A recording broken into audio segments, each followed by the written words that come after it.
a Noble Media Group member.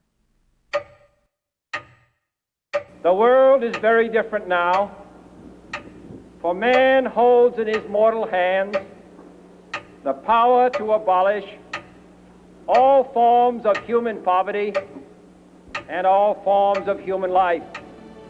6,000 years ago, man invented the wheel. 5,000 years later, he invented the printing press. 460 years later, he would fly. 70 years later, he would step on the moon.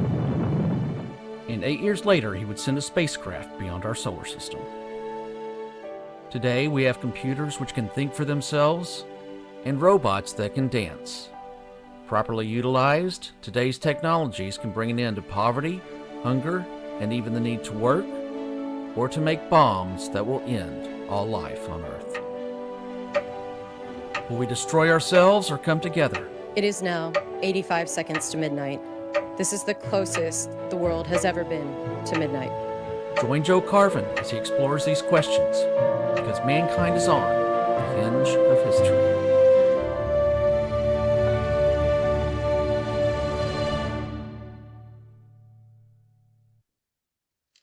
Hello, everybody, and welcome to the Hinge of History. It's Brian Mistro here with Joe Carvin.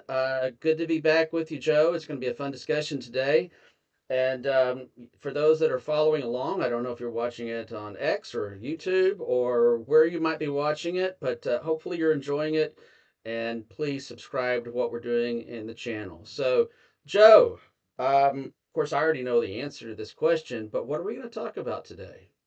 Hey, Brian, good to see you. Hope you had a lovely weekend. Today, we're going to talk about my evolution in terms of understanding sustainable superabundance. So I've got two what I think are great videos for you, both with Elon Musk, and we appreciate he's controversial. However, we have to, I think most people would agree, he certainly understands technology. Sure. So the first video we're going to see is from November 2023 in an interview with Rishi Sunak, when Rishi Sunak asked him and explained, listen, Rishi Sunak, the then Prime Minister of the United Kingdom, says, listen, I'm concerned about jobs and that AI is going to take jobs. And Elon thought for a sec. He says, well, it's difficult to predict exactly when this is going to happen. But in the not too distant future, AI will do everything for everyone. And so we're not going to have a world of universal basic income. We're going to have a world of universal high income where a magic genie gives everybody whatever they want. Now, of course, I thought he was a bit crazy when I saw this at the time. But why don't we listen to the video, and then I'll talk to you about my evolution from then until right up until today in August 2026. Let's do it. Thank you. It's still a concern, and what would your kind of observation be on AI and the impact on labor markets and people's jobs, and how they should feel about that as they think about this? Well, I think we are seeing the most disruptive force in history here. Where we have for the first time, we will have for the first time something that is smarter than the smartest human. And that, I mean, it's hard to say exactly what that moment is, but there will come a point where no job is needed. You can have a job if you want to have a job for sort of personal satisfaction, but the AI will be able to do everything. So I don't know if that makes people comfortable or uncomfortable. That's why I say if you wish for a magic genie, that gives you any wishes you want, and there's no limit. You don't have those three wish limit nonsense. You just have as many wishes as you want. It's both good and bad. One of the challenges in the future will be, how do we find meaning in life? If you have a magic genie that can do everything you want, I do think it's hard. When there's new technology, it tends to usually follow an S-curve. In this case, we're going to be on the exponential portion of the S-curve for a long time, and you'll be able to ask for anything. It won't be, and we won't have universal basic income. We'll have universal high income. So in some sense, it'll be somewhat of a leveler, or an equalizer. Because really, I think everyone will have access to this magic genie, and you'll be able to ask any question. It'll certainly be good for education. It'll be the best tutor you could, and the most patient tutor. Sit there all day. and but there will be no shortage of goods and services. We'll be an age of abundance. So he said, "We'll have you have the perfect tutor." I guess the tutor doesn't get mad at you and throw something at you. Although, if it's one of those robots, I guarantee you, my kids probably could have driven that robot crazy too. So, but it's I mean, as you've said before, he's committed to it. It's part of his vision, and we're getting there, right, Joe? Well, this is the interesting thing. So I'm going to really share my journey with you, Brian, because the first thing I did was I tell my wife, and we joke around about our wonderful wives, and I'm very, very fortunate to have a wife who gives me excellent advice and keeps my feet firmly planted on the ground. And like both of us, thought it was absolutely insane. But as I watched, he continued with the same conversation. So he went to the World Government Summit in Dubai in February 2025. He talked to Tesla employees in March 2025, and then again in Saudi Arabia at the World Government Summit with the World Saudi U.S. Investment Forum in March 2025. He said exactly the same thing. And so I watched these interviews and I decided to conduct research on my own to see if indeed the future Musk was envisioning was indeed achievable, or at least technologically feasible. Hmm. And when I did my research, I remembered actually another book, an online book by Tony Seba and James Arbid, is called Rethinking Humanity. And in 2020, they concluded that way back then, that dramatic advances in technology were indeed providing humanity with an opportunity to bring an end to poverty. In fact, they wrote, we are in 2020, we're on the cusp of the fastest, deepest, most consequential transformation in human civilization in history.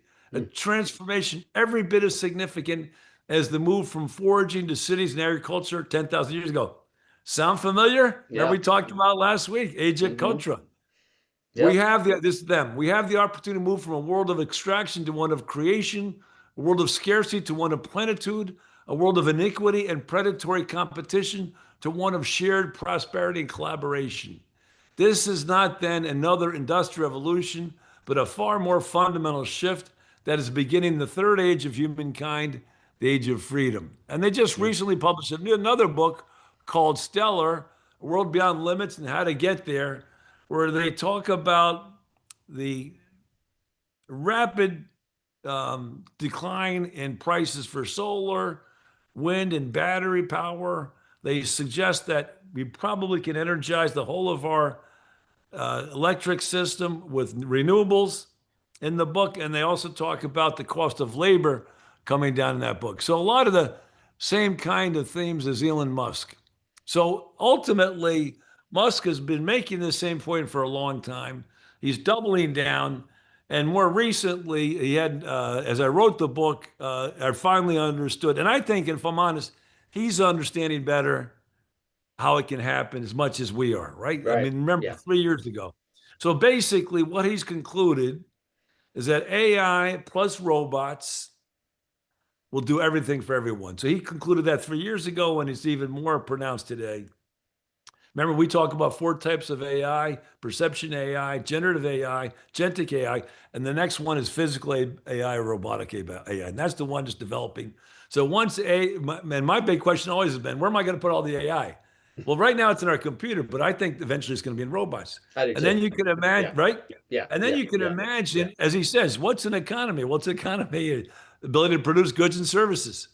So with AI and robots, his whole point is you can create an infinite number of goods and services. So that's his idea of abundance. If for me, it seems technologically feasible. Now, there's a whole bunch of polemics. There's a whole bunch of risks associated with AI, correct? Yep. But let's start with the end in mind. If the end in mind is zero poverty, so I talk about sustainable superabundance, SSA, sustainable superabundance, Right. a world without poverty, hunger, disease, and the need to work. I have no doubt that that world's technologically feasible. We'll talk a little bit more about why I'm so convinced.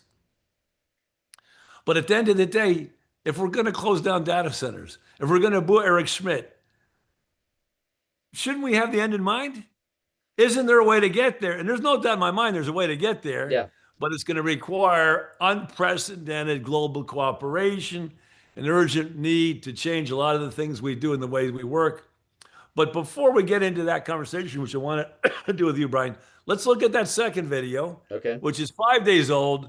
And again, he just reiterates how we're going to get there. So let's show that second video and then we'll launch into our conversation. Let's do it. Tell me what the world's going to be like in, let's say, 10 years if you succeed. 10 years, so we're talking 2036. Yeah. Hopefully we'll both be around. Hopefully, yes. We can. Probably. Most likely, we will be. It's hard to imagine the future where there's not an overwhelming amount of artificial intelligence. Meaning, like in 10 years, I would expect artificial intelligence to be far greater than the sum of human intelligence. Like far greater. In fact, I think AI may exceed the sum of human intelligence in around 5 years. In 5 years? Roughly 5 years is my guess. So there really won't be anything that AI can't do better than humans, apart from being human, perhaps. At a more prosaic level, what will life be like? The most likely outcome is an age of amazing abundance, where anyone can have anything they can think of. This may sound preposterous, but well, here we are in 2026. Let's see where we stand in 2036. Now, of course, there are things that could derail this, like a massive global thermonuclear war or something like that. But assuming that there's not World War III, I think we're headed for an age of amazing abundance. So this is, I guess, a message of optimism and excitement about the future. Tell me. So an age of amazing abundance.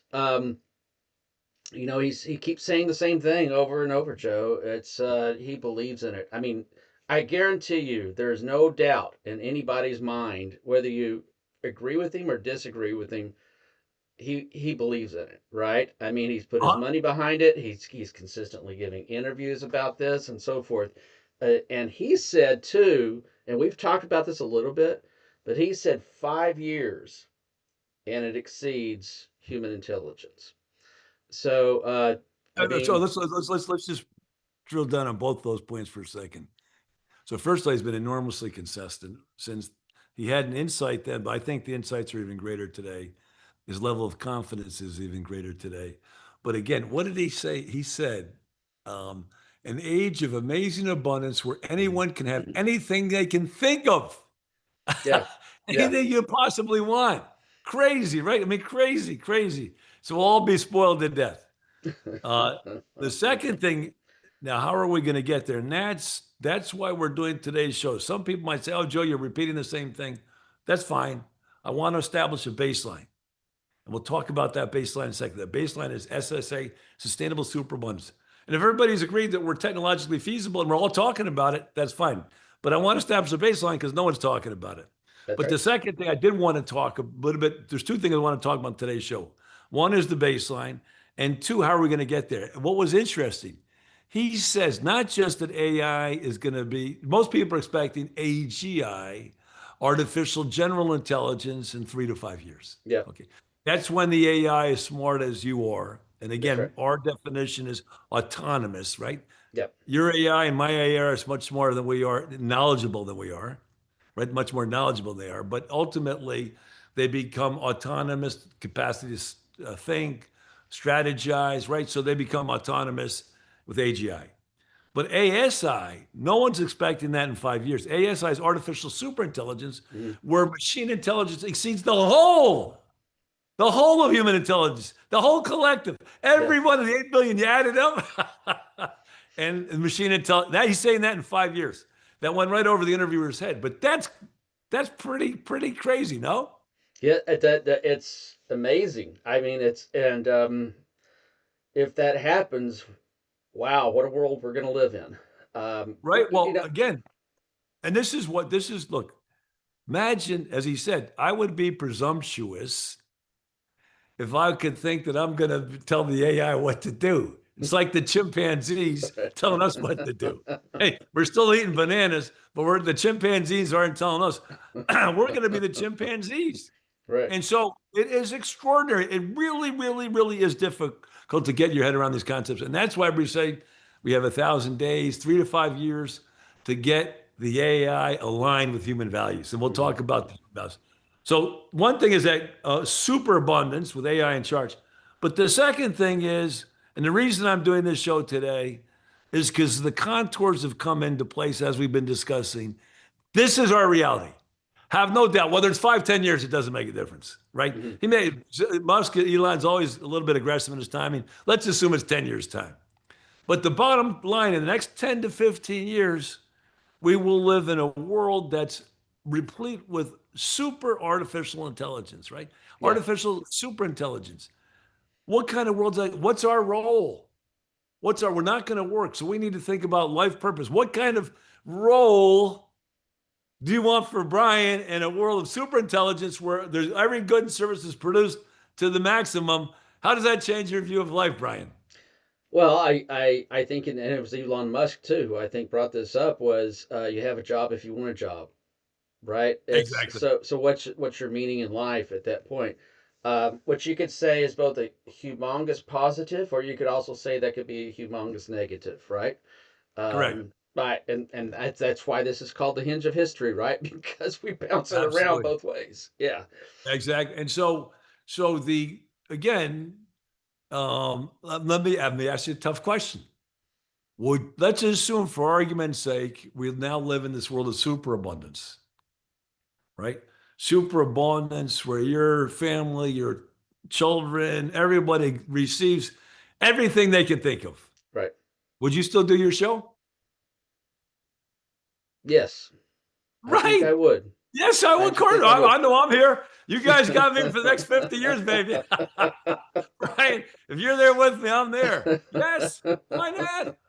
I will do the show. I still want to get my views out. I still want to structure. I mean, in fact, the next 5 years are the most critical in human history. So we need to shape that AI. I want to talk to AI. Okay, you're much smarter than me. Okay, mom and dad were much smarter than me, but they're not always right. And so, yes, I would continue to do this show. So I think that's the fun thing. A lot of people have torturous, dreary jobs. So everybody's going to be freed from the drudgery. And hopefully we don't end up in a gladiator and they're all in the Roman Colosseum with gladiators. And there'll be some of that. So again, one, we need to begin to prepare for this age of superabundance. And the other thing I did, just to close out this intro and before we start talking more fully, so I did an eye search. And ultimately, how many people are talking about sustainable superabundance? How many people are talking? What's your experience? It's almost nobody. Right? So I mean, we talk about it on this show. Politically, it's extremely rare to talk about it. Ben Sass did, but Ben Sass is unfortunately days, weeks, months away from going to the Actually, Creator. would you So mind? Would you mind bringing me on your political show? I can do that. Yes, I Yeah, can. let's try that because ultimately, in all honesty, whenever I look at a traditional, and we've talked a little bit about this as well, traditional political conversation, left and right, they don't exist. Hmm. The infinity economy is bringing Marxism and capitalism together. Right? We There's love some Elon. truth. There's some truth to that, by the way. Right? Yes. Yeah. Remember from Elon last time, he talked about communism. He said, isn't it ironic that the free enterprise system is going to create communism where everybody receives according to their wants and needs? And it doesn't even make a difference what you produce anymore. And he did qualify that too. He said instead of the Russia or Soviet Union kind of communism that brings everybody down to the same level, he said this type of socialism, we might as well call it socialism, will actually bring everybody up to another level. And so And exactly. And I look, and see, the terms don't even relate. The term is no longer relevant. See, this is when we talk about the infinity economy, we'll have a show just on the infinity economy. My good friend, the Congo, the Congo, man, this guy, I don't know where he came from. He came up with this idea of the infinity economy. And remember, the thesis for both the free enterprise system and Marxist-Leninism, that we live in a world of scarce resources. Well, we no longer live in a world of scarce resources. We live in a world of abundant resources. Abundant, abundant. We were talking before the show a little bit. We produce enough food to distribute it to everybody so they all eat well. We just distribute it poorly. So let's assume we produce a level of 10. Going forward, we're going to produce a level of 1 million. So there's no way we can't distribute them in some fashion. In fact, that's the big challenge. The big challenge over the next 10 years is today we distribute resources, goods and services based on money. In fact, in that same video, if you watch it with the Economist interviewer, Elon says money's going to disappear. Now, I don't think that'll happen in 10 years, but I think it'll happen in 20 years. Money disappears. All right, let's assume, Brian, let's have fun. Let's have fun today at the beginning of this week, the first week of August. What happens if money disappears? Let's assume there's absolutely no need for money. That's the fundamental change in mindset that's got to take place. We're the Renaissance mindset, the SSA Club, baby. Might have to get better initials. I don't know. Sustainable Superabundance Club, right? But ultimately, the top VC capitals that we talked about, Vinod Khosla says 5-year-olds will never have to look for a job. That means by the time you're 20, no job. You don't know look for a job. So you're going to be living in this world of abundance. The real so this is why I remember my economic text. Remember where that's going? Where's that going? Kaboom!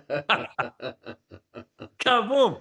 We need to be talking about the infinity economy living into. Now, the last thing I want to make, the point I want to make is that when we've been talking about the last couple of shows, but the more I look at it, the more convinced I am that our world will be fundamentally changed. We're looking at revolutionary civilizational change. Every K-12 educator, please pay attention to this show. Please. You need to prepare these kids for a world of fundamental, right? The kid's 5-year-old, at 10 is 2031. 2035, he's 15. And 2040, he's going to be 20. Wow. We have 15 years to help this child prepare for this world of superabundance. And so every mindset we have, all of the way our thinking, everything we've done for the last 10,000 years needs to change. And if we do that, we can create my thesis is, if we can keep civilization intact until the year 2050, every human being alive in the year 2050 will live better than the billionaires of today. I mean, come on. I don't know about you. I'm thinking 125, 150. I don't know how long you're planning to live. I'm only halfway at 70, man. 71. Yeah. Well, and you and I have talked about this too, and as you know, and anybody that watches this show knows, I'm a little jaded about it because my concern is it being abused instead of it being super abundance. It could be super abused. And but Joe, I mean. Well, let's talk about that for a second. Let's talk about that for a second. Right. We got a couple minutes, I think, right? Yeah. Yeah. So 1,000%. 1,000%. We'll talk about P-Doom, right? The prospect for existential risk.